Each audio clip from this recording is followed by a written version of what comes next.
Bonjour et bienvenue sur l'Eco TV. Ce jeudi après-midi, surprise, Yves Leterme, le formateur tout désigné de l'Orange Bleu, a démissionné ou est en train de le faire.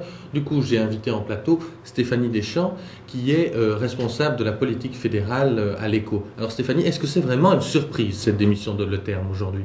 Non, c'est pas vraiment une surprise. Tout d'abord parce que la réunion qui a commencé mercredi soir, donc hier soir, et qui s'est terminée jusqu'à 4h30 ce matin, ne s'est pas très bien passée. On avait vraiment un gros affrontement entre les trois partis de l'Orange Bleu, donc MR, Open VLD et CDNV, contre Joël Milquet, représentant du parti CDH.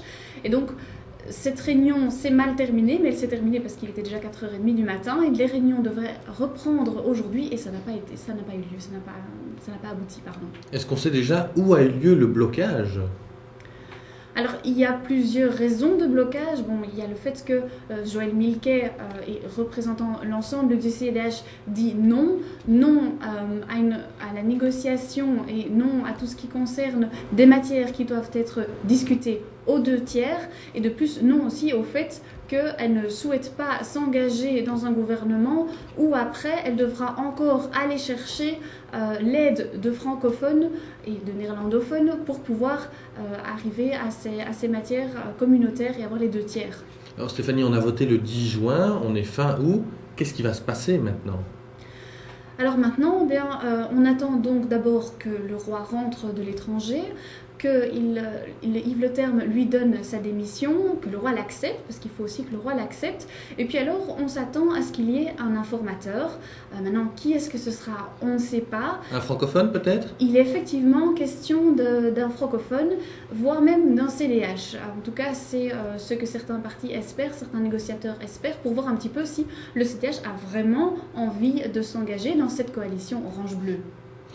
Est-ce que des noms circulent déjà ? Est-ce que Joël Milquet, par exemple, pourrait devenir informatrice ? Alors, il est en fait presque tout à fait exclu que Joël Milquet soit informatrice. Maintenant, il n'y a pas d'autres noms qui circulent.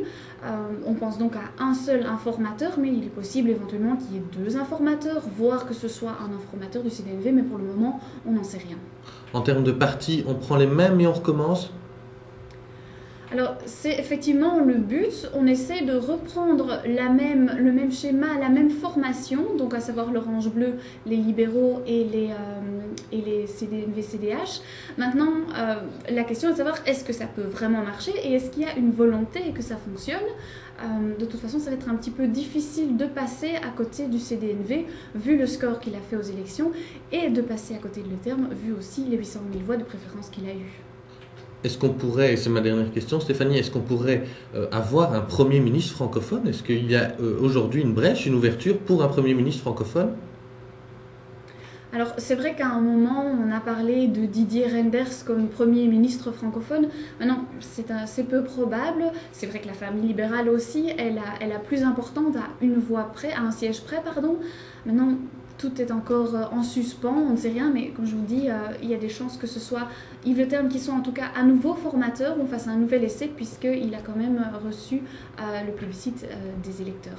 Merci Stéphanie, et on va suivre ce dossier dès demain matin évidemment dans l'Eco. Merci de nous avoir suivis et à bientôt.